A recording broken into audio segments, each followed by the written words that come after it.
Today, I'm thrilled to announce that one of the world's largest pharmaceutical manufacturers and one of the best anywhere in the world, Pfizer, has agreed to offer countless prescription medications at major discounts in the United States as a result of the most favored nation drug pricing order that we established earlier this year. As you know, the United States is paying sometimes 10 times more than other countries for drugs, and a lot of excuses were made for that, but it went on for many years, many years, decades. And it's not going on any longer. We're going to be paying the lowest price now. We're going to be paying whatever the lowest price is, favored nations. This will save American taxpayers and consumers hundreds of millions of dollars a year. I want to thank Pfizer CEO Albert Bourla, who is one of the most respected people in the industry and in business generally. I will say that, Albert, for joining us today, along with Secretary, as you know, we got a number of secretaries. Secretary Lutnick behind me, I hope. Who's Lutnick? He's over here, sir, to the right. You can get over here. I'm looking for Lutnick. Our great Secretary of Commerce. Good, I'm glad you're here. You wasn't in trouble. Howard Lutnick, great. Secretary Robert F. Kennedy Jr., CMS Administrator. Mehmet Oz, Medicare Administrator. Chris Plump, and the FDA Commissioner Marty McCary. And I just want to thank them all. They've been working hard on many things. I think this is one of the biggest medical announcements that this office has ever made, because we're talking about price reductions, as you'll see in a couple of minutes, that are incredible. For many years, Americans have paid the highest prices anywhere in the world for prescription drugs. They paid far more, 10 times, 13 times, 15 times more than other countries for the exact same product. A major reason is that the American consumers have been subsidizing research and development costs for the entire planet. They put all of that on us, and yet they were the beneficiaries too. So it's being changed as of today. The United States at just 4% of the world's population and consumers, only 13% of all prescription drugs, yet pharmaceutical companies make 75% of their profits from the United States. So think of that. We have 4% of the market, 13% of prescription drugs, and yet, Albert, I didn't know you were that violent. I'm surprised you're here today. I'm getting better.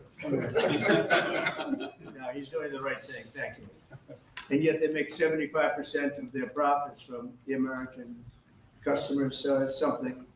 That's why I signed an executive order combating this practice, and we signed it very happily a little while ago. Today, Pfizer is committing, as will other drug companies as we go through the weeks. But Pfizer is truly one of the biggest in the world and one of the greatest in the world. Today, Pfizer is committing to offer all of their prescription medications to Medicaid, and it will be at the most favored nation's prices. It's going to have a huge impact on bringing Medicaid costs down like nothing else. I told you that in my first term, I was so proud of the fact that for the first time in 28 years, drug prices came down. And I had a news conference that I explained it was 1/10 of 1%, but it was down. And here we're talking about, in one case, over 1,000%. This is a critical step forward to our work and to improve healthcare, and hardworking, low-income Americans, especially low-income Americans, will be helped so greatly. In addition, Pfizer is agreeing to provide some of their most popular current medications to all consumers at heavily discounted prices of anywhere between 50 and even 100%. And that's off the price. And in some cases, even more than that. These drugs will be available for direct purchase online at a website operated by the federal government. We're also announcing that moving forward, all new medications introduced by Pfizer to the American market will be sold at the reduced most favored nation costs. So we'll be paying essentially what other countries are paying, who have been much lower for many years. Furthermore, Pfizer will invest $70 billion to reshore domestic manufacturing facilities. In other words, they're going to bring a lot of their facilities to make their drugs and make what they make, their product. They're going to make it in the United States. I appreciate that $70 billion investment and fund research and development right here in America. We're working with other major pharmaceutical companies to secure similar agreements. Everyone understands that the status quo where Americans pay more for drugs, prescription drugs, and they pay more than foreign countries who take advantage of us in many other ways, although not so many anymore. I think we've pretty well got that stopped, right? I think so. We've stopped that, but they took advantage of a lot of other presidents, that I can tell you. But we're making this pay to be very unacceptable, what they've done in the past. That's why my administration is also taking historic action to investigate the unfair and discriminatory trade practices of other countries that extort our pharmaceutical makers to shift costs onto the American consumer. They say, no, give us a price, a very low price, and just charge the American consumer, charge it to the U.S. The United States is done subsidizing the health care of the rest of the world. It's a big thing. I can't tell you how big this is. And I was all set to go on a first term, but then you had the COVID, and we had to focus on that. But I said, I want to get back here. So, because you're talking about 14, 15, 1,600% reductions in some cases.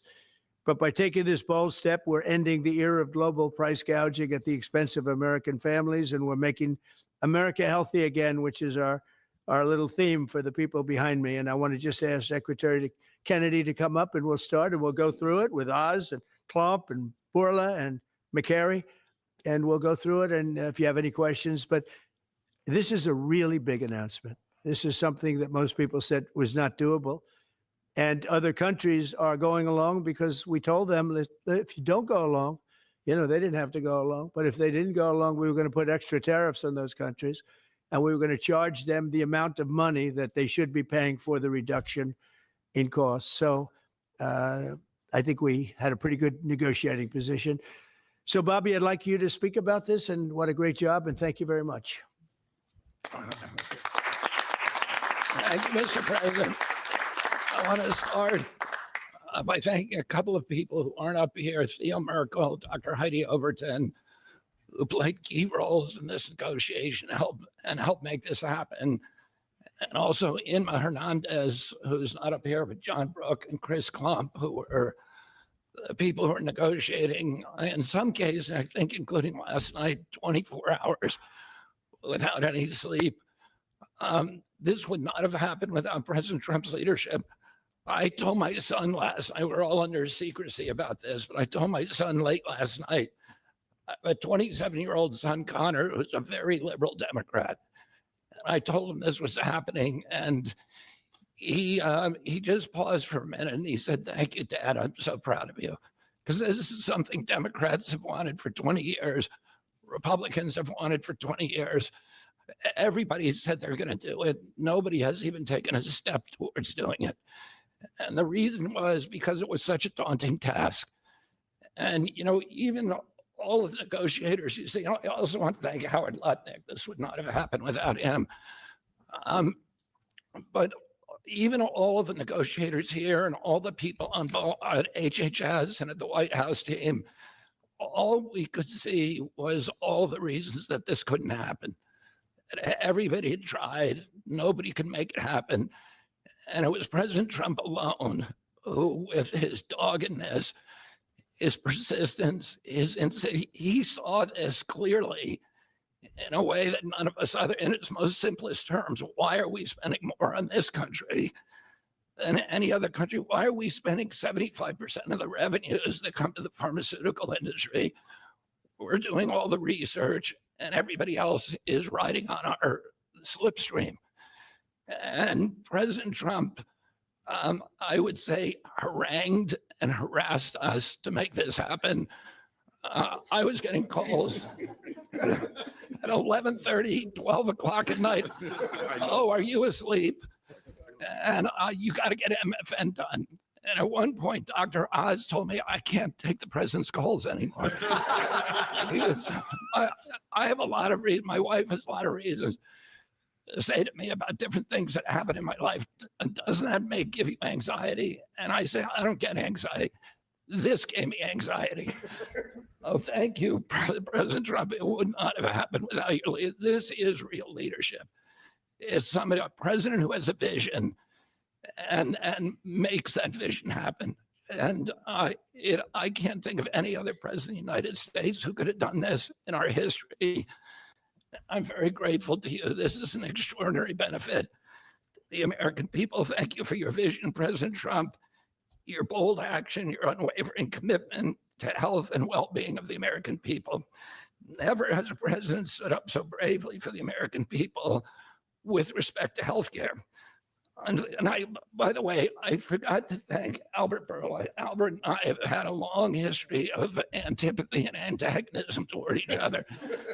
But I have to say his leadership in this took tremendous courage. And he really created a template for corporate responsibility, for putting public health ahead of his individual interests. So I'm very, very grateful to you for that, Albert. Under the leadership of President Trump, the U.S. government is now acting as a tough negotiator on behalf of the American people. Today is about fairness, it's about equality, it's about giving hope to those who are trying to stay healthy, who are managing illness and who are fighting for their lives. We refuse to make the most vulnerable citizens continue to pay an unthinkable price for the world's pharmaceutical breakthroughs, which we pay for. This policy is a shield for the chronically ill who have carried the burden of high drug costs for far too long. It's a signal to every American family that we're finally putting their health and financial security first. And it sets a new standard, one that says we won't write blank checks to the drug industry any longer. No family should ever be forced to choose between filling a prescription and putting food on the table. Americans should not be gouged paying 300 or 400 or 1,000% more than people in other countries for the exact same drug, many times manufactured in the same factory in New Jersey and sold in Great Britain for 1/10 the price that it's being sold for here. This week, and I was with some friends up in Martha's Vineyard, and an old friend, one of my oldest friends, his wife and daughter have a chronic disease. And that chronic disease last year cost $150,000 to treat. And the mother had to choose whether she was going to take that money and spend it on her or her daughter. And she spent it on her daughter. So she had to make that choice. It's a choice that no mother should have to make. We did a roundtable recently on drug prices. One patient spent more than $180,000 on one drug. One cashed in all of her savings and worked 3 jobs to make ends meet. One almost quit her job and moved to Germany to get the drug cheaper. Some looked at getting the drug on unsafe secondary markets because they could not afford it through the legitimate markets. Today, we begin to right that ship. For the mother trying to help her child get better, for a grandmother at the pharmacy counter, and for millions of Americans who want to restore their health. Today is about another promise made by President Trump and another promise kept by President Trump to the American people. And it's only just the beginning. This is all thanks to your unwavering leadership, Mr. President. Thank you. Thank you very much. Thank you very much. There is a fine line between vision and hallucination. People have to follow you for it to be a vision. And President Trump, you made a lot of people following you on an idea that most people thought was not possible, even remotely. And when we have that shared vision, and I'll speak to some of the people who are involved in this process because it was incredible effort that gives me great pride to serve in this administration. And the fact that it did not leak is also an issue of pride for us because these were tough challenges. And Albert Bourla looks very calm up here and cat-like, but he is ferocious when you get him in a negotiating room. This is true for all the pharmaceutical companies that we are negotiating with. And Secretary Kennedy, my son Oliver, who I told about this deal as we was walking over here, is a Republican. And you know what he said? Thank you for making us proud.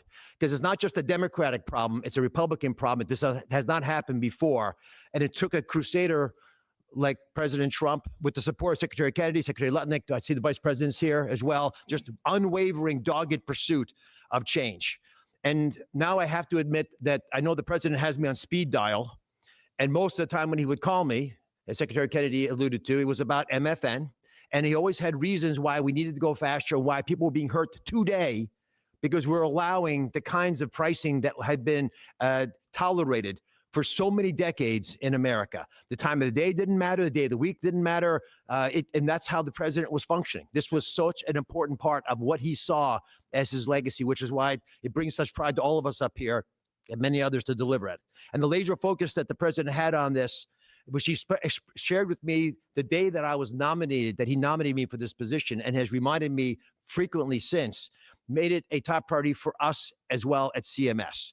Now, to do this, you have to have tactics, not just vision, but tactics. And the first tactic the president shared was to introduce me to Albert Bourla. He took us to dinner with Secretary Kennedy, and he argued, and he's a great deal maker, as you know, that if you're going to make a deal of this scope, of this nature, you need trust. So the president lit the kindling. He got the embers going, but he needed us to nurture that beginning of a fire so they would blaze into what today we can announce as the grand deal, one of the greatest ever, certainly in the space of pharmaceuticals. I gained to respect Albert, and I'll tell you why in particular.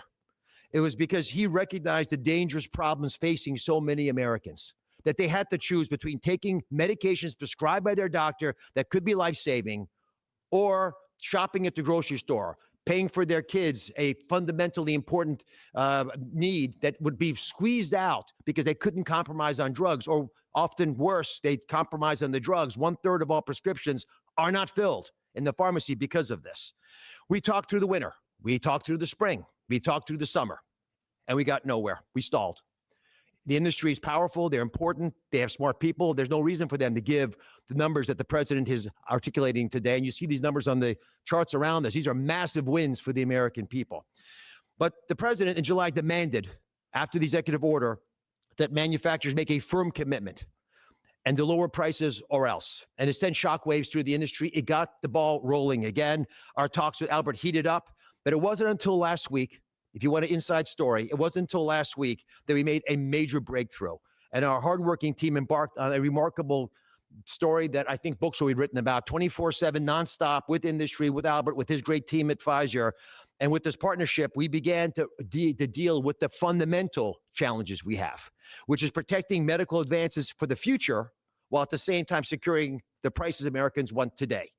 We're going to continue to stimulate and strengthen innovation. That's what a great country does, and we are a great country with a great leader. We're going to protect the U.S. hegemony in R&D. We dominate the planet in discovering cures for illnesses. All those orphan ailments, all those remarkable advances, they come from research labs here with companies like Pfizer and other great ones in the pharmaceutical space. We're going to lead in the life sciences. We're going to lead in ideas, and we're going to make sure that we do all that while we're being fair to the American people, especially our most vulnerable. We're going to finally deliver on the fair drug prices that President Trump has been speaking about for 2 terms. We're going to celebrate this historic day, I predict, this historic day in the medical field for generations to come. The heroic negotiators that I do feel compelled to mention, and Secretary Kennedy kindly also mentioned their names. Some of them can't be in here because they're busy negotiating future deals. Inma Hernandez-Delso, John Brooks, who's a deputy administrator of mine, Theo Merkel, who is in the back and tall and hard to miss with DPC, and Corey Enslin with the same group, did a spectacular job, and Don Dempsey at OMB. Just wonderful human beings, worked tirelessly to get this done. We were able to secure this first MFN deal, and the president touched on this, but we have much more to come. You'll be hearing breaking news from the president for the rest of the fall. And Mr. President, these brilliant minds are here because of you.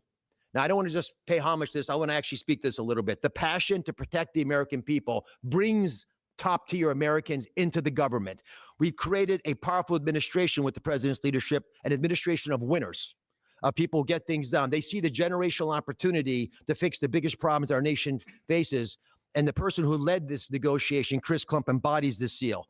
Now, Chris Klump came to visit Secretary Kennedy and I the very first day we were looking for staff to try to bring in the government. And neither of us really had an idea of how challenging this might be. And he came to the interview, and we knew that he had built a business that was worth several $100 million. And the secretary, very poker-faced as he tends to be, looked at him and said, "Are you willing to give it all up and move your family to Washington?" A young family, 4 young children, beautiful wife. "Are you willing to come across the country and serve our nation, serve this president to ensure vital programs like Medicare, which he runs, will keep our seniors healthy for years to come?" He gave it all up, like so many have in this administration, passionate to follow the president's lead and serve under Secretary Kennedy. And for those of you at home who are watching, and I hope there are quite a few, I think this shows just how cool a place it is to work, is in this government. And I take great pride in handing the ball to Chris. Chris, tell the American people what they have won thanks to your passionate ability to deliver on President Trump's promise. Thanks very much.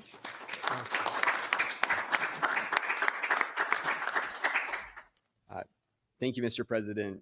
You have enabled something that as recently as last night, nearly everyone has said was impossible. And Secretary Kennedy and Administrator Oz, thank you for having trust in us as a negotiating team to drive this forward on behalf of the American people. It is an absolute honor and privilege. And Mr. Borla, to you and to the team at Pfizer, you have taken a step that I think few appreciate, requires a level of courage to change something that for decades administrations have tried. And there was no incentive rationally for you to do, and yet you've done it because you recognize the opportunity to align your economic interest with the social interest of the American people, and we are grateful. Today is historic, as has been discussed. This is a major win in the battle for affordable healthcare and affordable drugs. As the president said, on average, we pay nearly 3 times what the rest of the wealthy world pays for branded pharmaceuticals. And yet we drive more than 50% of global R&D, 50% of revenues, nearly 70% of profits. It's unjust. It's morally unjust. And when this happens, we stifle innovation and we limit access for the most vulnerable people across the planet and in America who need these medications. And so the president directed us to make deals. That's what he does, and it's what we do. And all great deals, and this is a great deal, are rooted in principles. And this deal was rooted in the principle of fairness.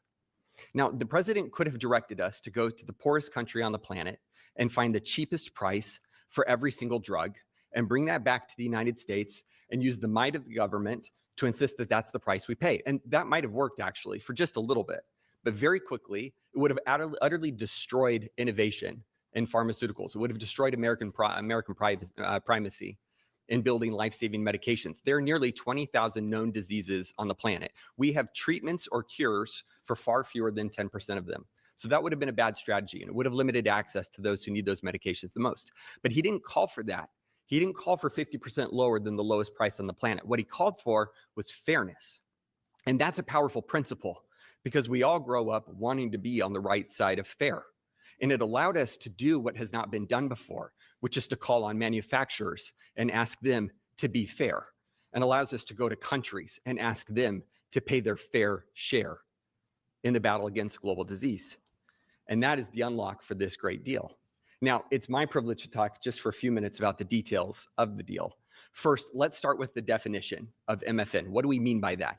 This is not made up list prices that have often been quoted in prior administrations, stuffed with fees and rebates. We're talking about we start at net prices, after fees, after rebates, the prices people actually pay here, the prices people actually pay in other wealthy countries. We then index to a basket of countries, wealthy countries across the world. And we go drug by drug and we look for the lowest price. And that becomes the starting point for what an MFN price is in the United States. And then we've built this principles of fairness on 5 key pillars, as we've talked about. Number 1, as has been discussed, direct access for patients at Trump RX, which is a site soon to be launched, available often at full MFN and always at lower prices than currently available. This is bypassing middlemen. It increases transparency. In many instances, prices are 80% lower than they are today. No more Canadian detours to purchase drugs more inexpensively at our neighbor. You do it from home. You do it a click. This is American ingenuity outsmarting the system. Number 2, the president was very clear to us and directed us to ensure that we secured the lowest prices for the most vulnerable Americans, those who are served by Medicaid. So we focused there first. So Pfizer will be putting virtually all of its portfolio of drugs at MFN prices available to Medicaid in the near future. This safeguards the program. This ensures that this program lives as a lifeline without undue burden on the taxpayer for those who need it most, for our vulnerable Americans whom we are charged morally to care for. The third principle is about future-proofing fairness. This is the idea that Pfizer has committed, as are other manufacturers, that they will not launch a new drug for commercial, Medicare, Medicaid, or cash pay markets at a price that is higher than the other wealthy world. Now, they are free to price their drugs wherever they want. These are not price caps. These are not price controls. They can price however they'd like. We're simply asking them, and they are committing not to undercut us in other countries. This is an essential principle. This allows us to retrain other countries to appropriately value innovation for their citizens, to appropriately understand what fair share means, to contribute global R&D. This allows us not to compromise access for those who need it most. And this is a powerful commitment. The fourth principle is around shared savings. As our commerce colleagues and as our US trade representative colleagues succeed in encouraging other countries to pay more for existing medications, a portion of that will go to fund additional R&D. And a portion of that will repatriate back to the United States to offset prices, lower prices further for Americans on those existing drugs. And the fifth principle, as discussed, with hats off to Secretary Lutnick and Ambassador Jameson Greer from US Trade, is about Pfizer committing to onshore 100% of the value of all imports that it currently imports to the United States, thus ensuring that we seal our great American resurgence.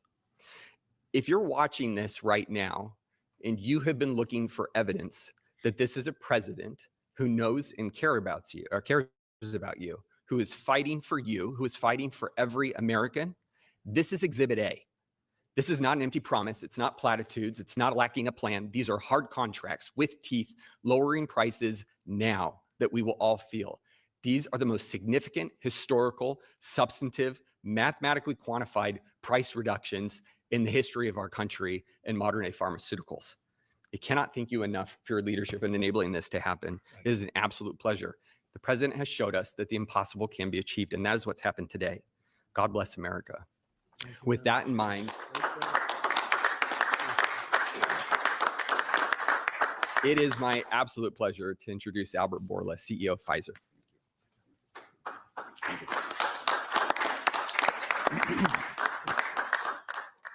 Mr. President, what an honor to be here today in this office to announce a landmark agreement.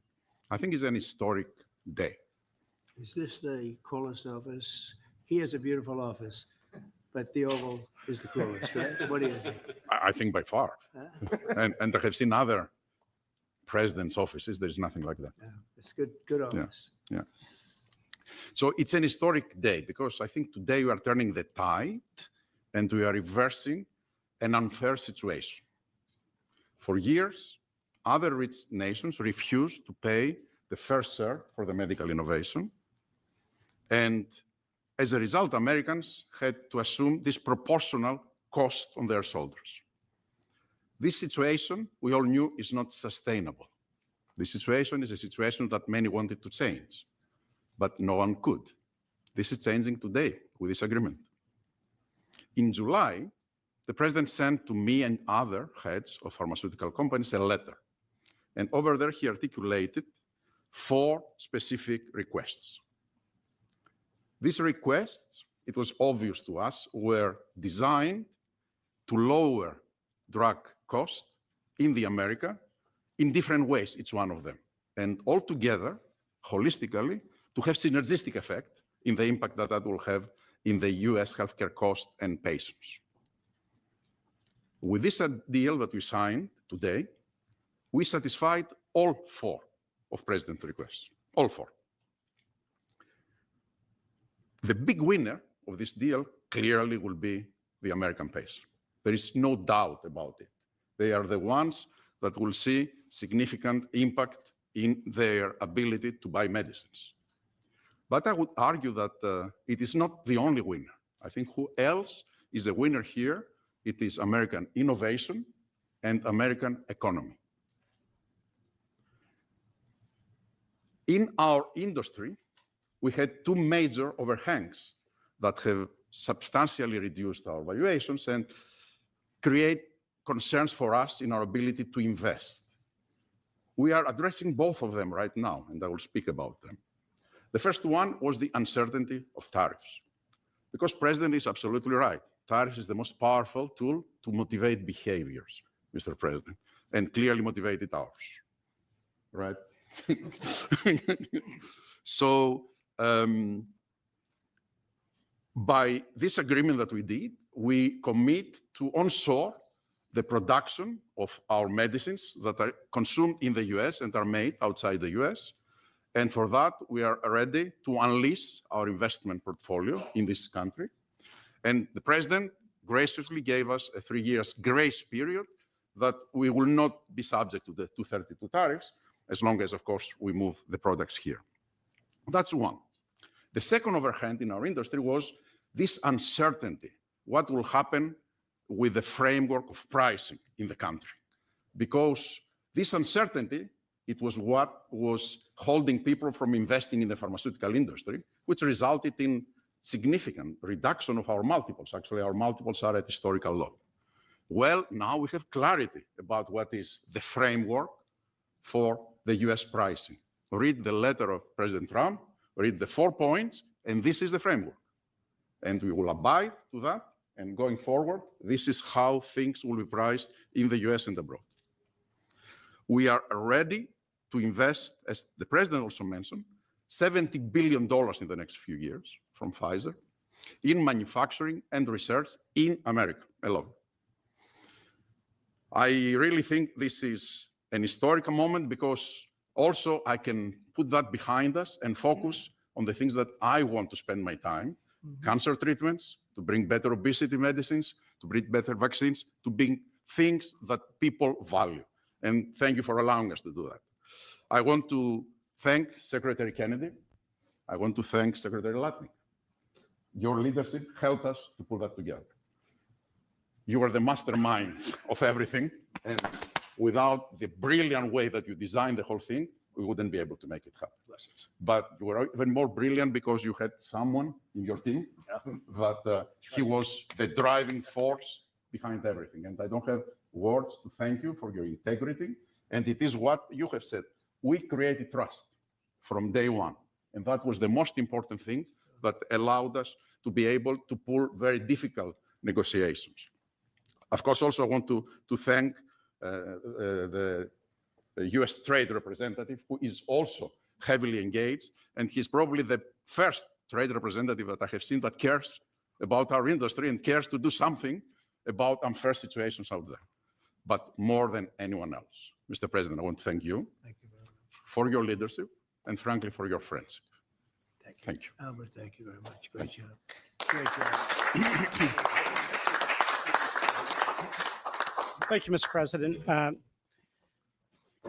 The growth of drug spending, that is the increase in drug pricing, is the fastest and biggest increasing area of healthcare spending. So today's announcement has incredible implications for healthcare spending in the United States. And today marks the beginning of the end of the Great American Ripoff. And it also marks the beginning and the end of a great American tragedy, something I've seen as a physician at the bedside.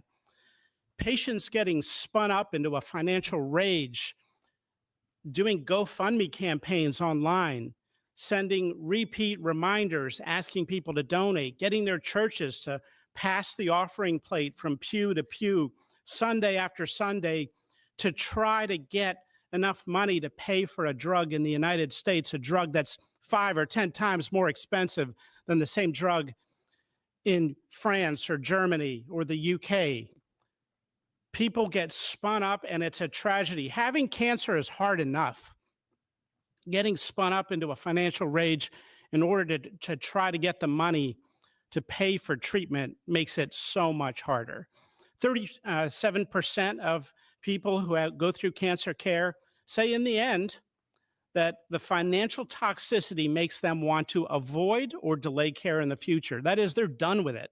They're done with the system. That's how toxic financial toxicity can be. And for what? For what?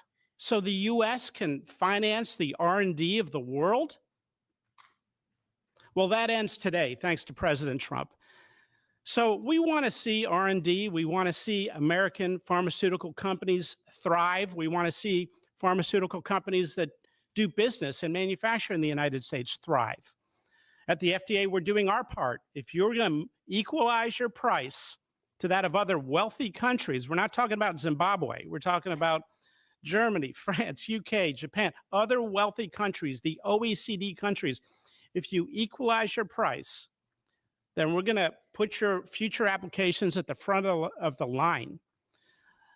A voucher to get a review in weeks has a market street value of about $500 million because every day is money when it comes to getting a drug approved. And so if you meet one of the president's national priorities stated very clearly, moving manufacturing to the United States, meeting a large unmet public health need, or equalizing your prices. We're the largest purchasers of drugs. We deserve the best prices. And so we're going to do our part. And if a generic company makes their drug in the United States, that application is going to move to the front of the line as well. And if you're going to build a plant in the United States, our FDA inspectors will walk through that plant during the construction phase, something never done before, so that it's ready on day one. So thank you, Mr. President, for your leadership. They said it couldn't be done, and here we are. Thank you. Chris, you may want to go up and just show one of the boards about how quickly the prices come down. And these are small examples. We're going to have it over 1,000% in some cases. You'll see that during the week. But we just picked out 4 at random, and you see the kind of numbers. Bobby and maybe Albert, good. We picked 4 examples, but I want to be totally clear. These are not the only 4 examples. And the president mentioned this is not the only agreement. It is the first. It's a historic agreement. There are many to come, and we're excited to talk about them. And that means hundreds and hundreds of drugs. We are not exaggerating when we talk about reductions of up to 80%. We give you 4 examples here. One for dermatitis. The new price, adenosine, results in 80% reduction to what's available today. One in postmenopausal osteoporosis, 85%. Migraines that affect so many Americans, 50% reductions. Rheumatoid arthritis, something my own mother struggled with, 40% reductions. This is about access. This is about ensuring that Americans have access to life-saving medications. These are real prices. These are net prices. They're not made up. They're not funny numbers. Thank you very much. Great job you've done. Everybody here has been incredible. We've been standing here talking about the Make America Healthy Again a lot lately. And I think our meeting the other day was excellent on a thing called Tylenol. That was a very important meeting. I think that was a very important meeting. And this, in terms of pricing, it's going to be great for Medicare, Medicaid, Social Security. It's going to be great for everything because your medicine costs are coming way down. We have some examples that I think we'll be able to show you next week of over 1,000% in some cases, where a pill that cost $10 in London was costing $130 in New York and various other places within the United States. And the same thing with Canada. People would go to Canada, they go to Mexico, they'd go to other places to buy drugs. They don't have to do that anymore. So we have favored nations. So that's what we have. And it's one of the biggest days I think anybody will ever have. We're talking about massive numbers, and the numbers are going to get even better with a little time. And I will say, Albert, I think that the drug companies are going to be the same. You're going to, the world, we're really competing against the world. So they have more people. So we'll come down a lot and the world's going to go up a little bit. And the end result is you're going to, I think, do the same business pretty much. Maybe you'll figure a way to do more business, I think, knowing you. But I think the drug companies, we're going to come down a lot. The U.S. will come down a lot. But the world, many more people, is going to go up a little bit. And it equalized. And it's a great tribute. And I want to thank everybody up here. JD, thank you for all of your help too. And Howard, great, really great job. Thank you all very much. Do you have any questions? How about we focus on this? It's so big. Let's focus on this. Mr. President, please give us a timeline. Yeah, Mr. President, first of all, this kind of goes along with your America First campaign promises, Right. lowering healthcare costs. On a day that it seems like we're going into a government shutdown led by Democrats on the premise of providing health benefits to illegals, this seems to, your move here is a stark contrast to that. Could the same principles that you did today apply to health insurance to maybe lower the cost of health insurance? Many Americans are kind of struggling And we're with that. working on just that, little different group, but we're working on just that. It could, I don't know to this extent. We have a pill, one pill in particular, we're going to show you next week. It sells for $10 in other countries and $137 in the US. And that's coming down now to probably $15 or $18. They'll go up to 18. I think that's pretty much right, Albert. It's not you, but they'll go up to 18. And will come down from 135 or whatever down to 18. I mean, that's a massive number. Remember, I was the one that held a news conference because I lowered drug prices by 1/4 of 1%. I think it was 1/8 of 1%, but it was the only one in 28 years that brought drug prices down for the year. But it was a very small number. Now we're talking about you're going to see one over 1,000%. Look at these numbers. So, and this has a big impact, even on the discussion that we'll have with Chuck Schumer, who was here yesterday, along with a very nice gentleman who I didn't really know. You know who I'm talking about. The two of them came and we had a good discussion, and we're going to see what happens. We're going to see what happens, but this has a huge impact on that because these numbers are going to bring Medicaid. We talk about Obamacare. Obamacare is a failure. Obamacare is not good. It's not. It's there, but relative to other healthcare programs, it's in the lower 20%. It's not good. And I asked the Democrat representatives, what do you think about coming up with a better healthcare? This actually allows you to do that because the cost of prescription medicine is a very big, more than 50% the cost of what we're talking about. So we might be able to do something like that. This is one of the biggest news conference from a medical standpoint that I think has ever been had by any administration. Yeah, please. Thank you. I'm curious, where are the other companies other than Pfizer? Are you expecting them to come later? They're all with us. And I was honored to have Albert be the first. He's done a fantastic job with, as you know, with the COVID. He did a fantastic job with a lot of things. He's a leader, and Pfizer is right at the top. You know, it's there. Eli Lilly has been fantastic also, my friend. And they're all coming in over the next week. We're making deals with all of them. And I said, if we don't make a deal, then we're going to tariff them an extra 5, 6, 7, 8%, whatever the difference is, and we'll take it that way. So we took away the advantage by the fact that we have tariffs. We took away the advantage that they would have of just saying no, and we couldn't do anything about it. If they do that, what we do is we'd put a tariff on them of an equivalent amount, and we take it that way. And nobody wants to play that game. So they're going to be, they're all going to be good. We didn't have to mention that to Albert.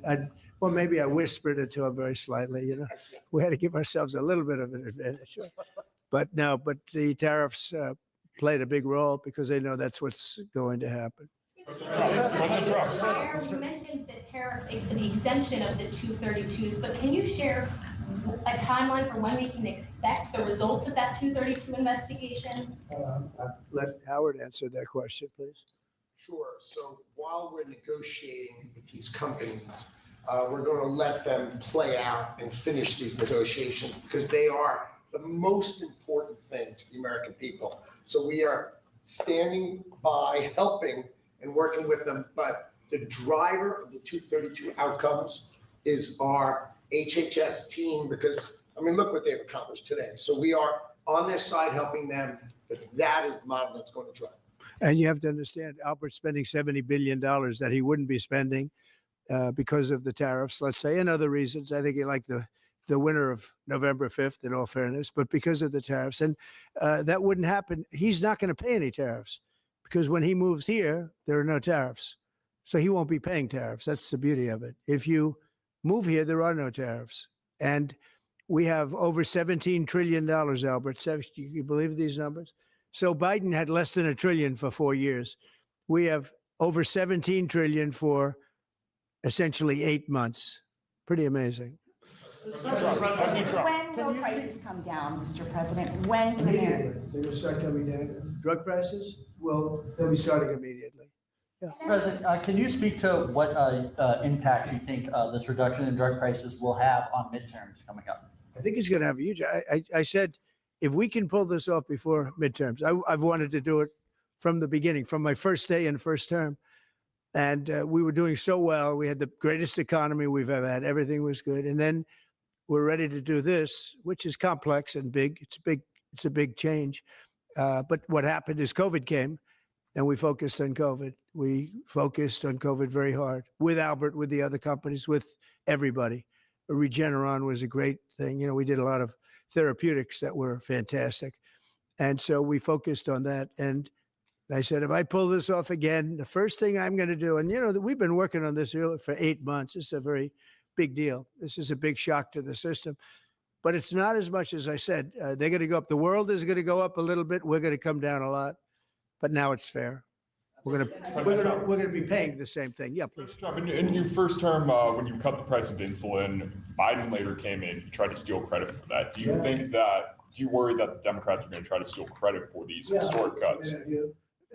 I really appreciate your question because I did. I cut the price of insulin down to $35.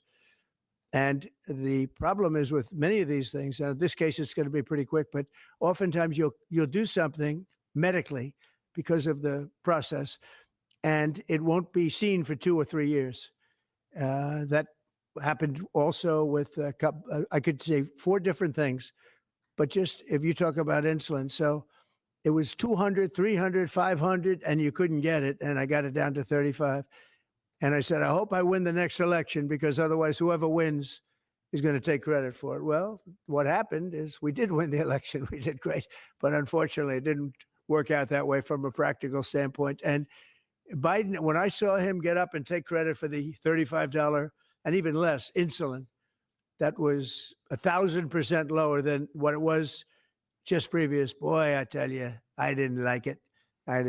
So I did the best I could to let him know we did it because we want to be given credit. But we are the ones that got insulin down to that number. And you're right. They tried to take credit for it. They had nothing to do. In fact, they didn't even know what happened. All of a sudden, the insulin price kicked in at $35. And they asked Biden about it. He had no idea what the hell they were talking about. But after they explained, and they didn't really explain to him because he was not capable really of understanding it. But when they went out and talked about it, they acted like it was a great feat by Biden. It had nothing to do with him.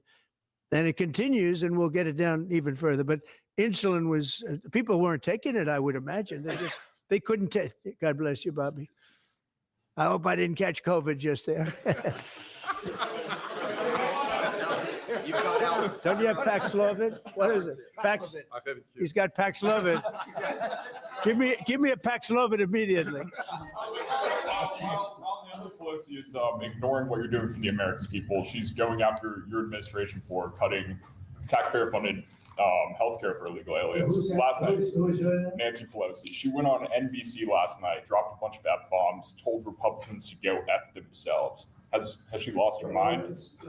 We have done an unbelievable job medically. Just this, if you did nothing else, we've done a lot like the insulin, but just this, nobody can ever catch this. This is the biggest price reduction times, maybe 10 times, 15 times than has ever been given before.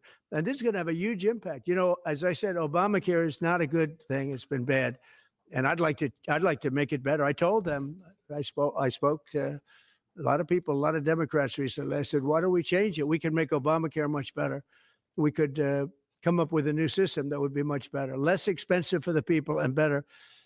This is maybe the biggest breakthrough because, when you're talking about the prescription drugs, that's a big part of it. So we're going to look, this is prescription, but we're going to be looking at that. We could come up and through this whole thing, because I don't know, we'll probably have a shutdown because one of the things they want to do is they want to give incredible Medicare, the Cadillac Medicare to illegal immigrants. And what that does is it keeps them coming into our country, and like they do in California. And no country can afford that. No country. And we have the border stopped up. We have it closed. We have nobody for 4 months. Zero people came in. That wasn't me. That's me by the authorities who happen to be liberally oriented. But just think of that.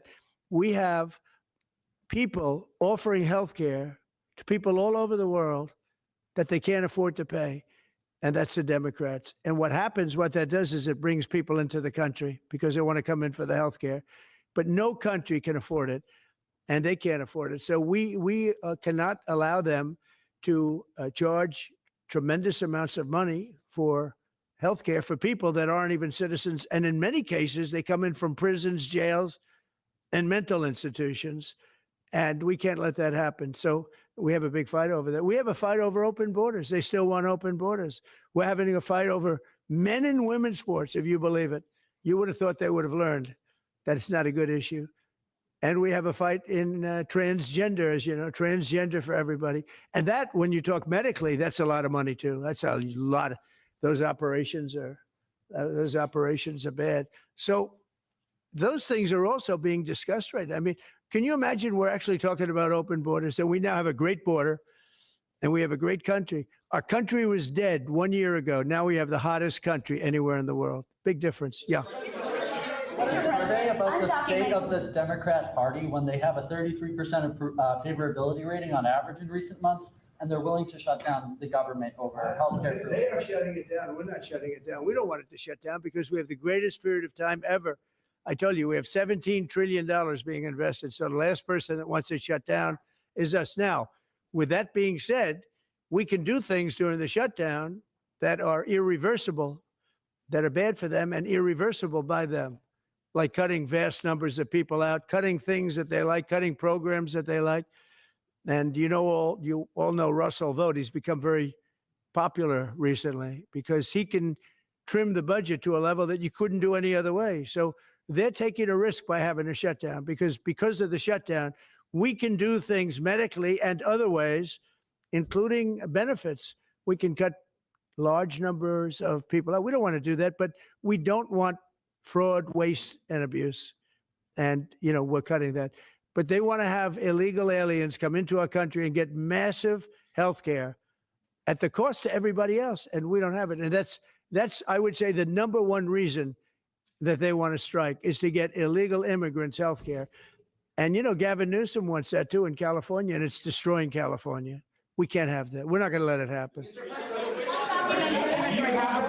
Do you have a plan for dealing with drug companies that are responding to MFN only by raising prices overseas as opposed to lowering prices in the US? No, they're responding. I understand that question very well, but they're responding by lowering prices. They're helped by lowering prices. There's a price at which they can't sell, and they're helped by lowering prices. In the case of Albert and in the case of Eli Lilly, the fact is our prices are coming down massively. You see, that's just a few of the basics, but they're coming down much more than that with many drugs, and over 1,000%. Think of that, over 1,000% reduction. And we'll show you that next week because we have some of them on the board next week where you have over 1,000% price reduction. No, what's going to happen is you're going to have the market will kick in. This way, the market kicks in. The other way, it was just basically, it was just a form of control. You were stifling the market. Yeah. Following up on Ryan's point, is a shutdown inevitable? And how would you describe the negotiations with Democrats yesterday? Are more meetings scheduled? So nothing is inevitable, but I would say it's probably likely because they want to give healthcare to illegal immigrants, which will destroy healthcare for everybody else in our country. And I didn't see them bend even a little bit when I said we can't do that. Okay. Can I ask a question of Dr. Oz, Administrator Oz? If there is no deal reached on the Obamacare subsidies with the Democrats, is there anything that CMS can do to lower those, to mitigate the increases of those Obamacare subsidies? Not really, but we have time. We have time till the end of the year to make the changes I know the president is evaluating, but we should have a clean continuing resolution, get past this budget process as it has happened so many times, and allow the president and leadership some freedom to be able to put some good ideas in front of the legislative bodies. Mr. President, undocumented immigrants. We actually do have time for that. They're not eligible for the healthcare subsidies that Democrats are demanding. So can you clarify, what are you talking about when you say Democrats want to protect their health care? So when an illegal person comes in, a person who came into our country illegally, therefore breaking the law, and look, we all have big hearts. I have a bigger heart than you do. They're all breaking the law, and they're coming into our country. And we just, as a country, cannot afford to take care of millions of people who have broken the law coming in. We want them to come into our country, but we want them to come in legally. Now we have a strong border, very strong border, thanks to Christie and Tom Homan and the whole group. They've done an amazing job at the border. I mean, we had a border that was reckless. We had a border that was a disaster. They were coming in by the millions. I say 25 million people. You're saying less, but I say 25 million people came in illegally. And no system can take care of the health care of all of those people that came in. Now, a lot of them have gone out. We have over 11,000 murderers. We got many of them out. Many of those people have been taken out of the country, brought back to where they came from. In some cases, put in prison because they're so dangerous. We don't want to take them out. We have to watch them. We don't want them coming back.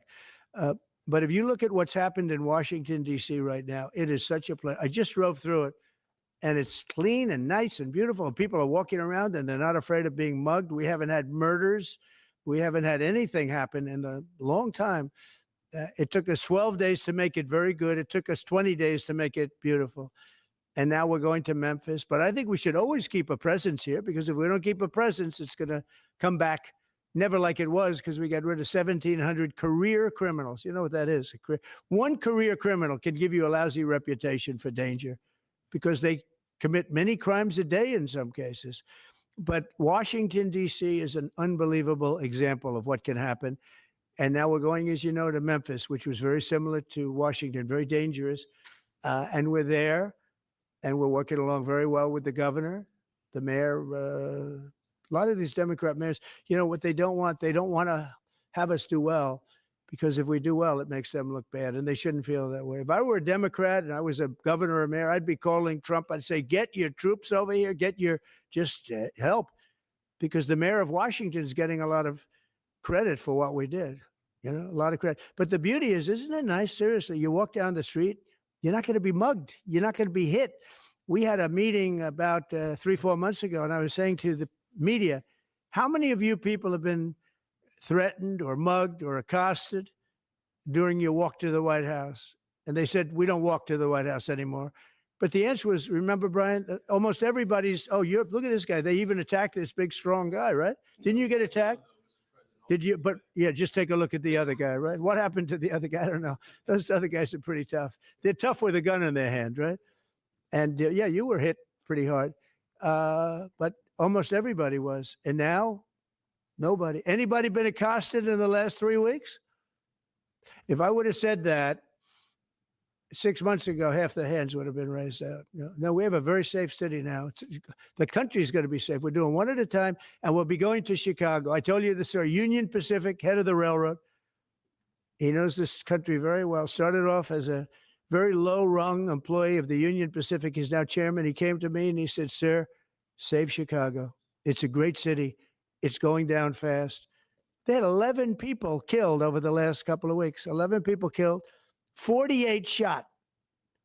That's not a city. It's a war zone. There's no city in the world like that.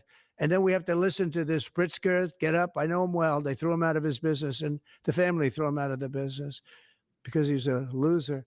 But we have to listen to Pritzker get up. He should call me and say, get the troops in. You ever hear that? 11 people over a week and a half killed. And I think it's 48, when you add it up, 48 people shot. And then I have to listen to a governor say how nice it is. It's a wonderful experience. Now, what is a wonderful experience is D.C. People are eating in the restaurants. They just opened 2 new restaurants, which hasn't worked in years. And we had it pretty good 4 years ago. We were just getting ready to do this, but we did it right. And, we have a big victory in the Supreme Court. It's called merit. And so that includes the military. Our soldiers, did you see what they look like? These guys, they look like serious soldiers. They weren't playing games. And they went in there and they did a fantastic job. And Washington, D.C. is now a beautiful, safe city. The restaurants are thriving. The people are walking down the street holding their husband or their boyfriend's hand, and they're not worried about being raped or mugged or shot at. And it's been an amazing thing. And we'll do that in every city. We'll do them sort of one at a time. We'll do a couple at a time. And we have a tremendous force because, as you know, in recruitment numbers, when we put out 2 years ago, when Biden would put out recruitment, nobody would join. Nobody wanted to be in the military. Nobody wanted to be police. It was just announced this morning. You probably saw my speech over with the military, with the generals, admirals. Record numbers of people signing up for the Navy, the Army, Air Force, Marines, Coast Guard, Space Force. I love Space Force. That was my baby. But we have record numbers of people signing up, and that includes police department, fire department. So, it's been an amazing thing. Well, we're going to have another meeting next week on this. We have another great company coming in, similar kind of numbers. But we're going to show you some 1,000% drops in prices. There has never been anything like this in the history of medicine, and it's an honor. And Albert, I want to thank you, and I want to thank everybody behind me, because you are a great team. We have a great team. Everybody says you have a great cabinet. It's a great team. So thank you, Bobby. Thank you very much. Thank you, everybody.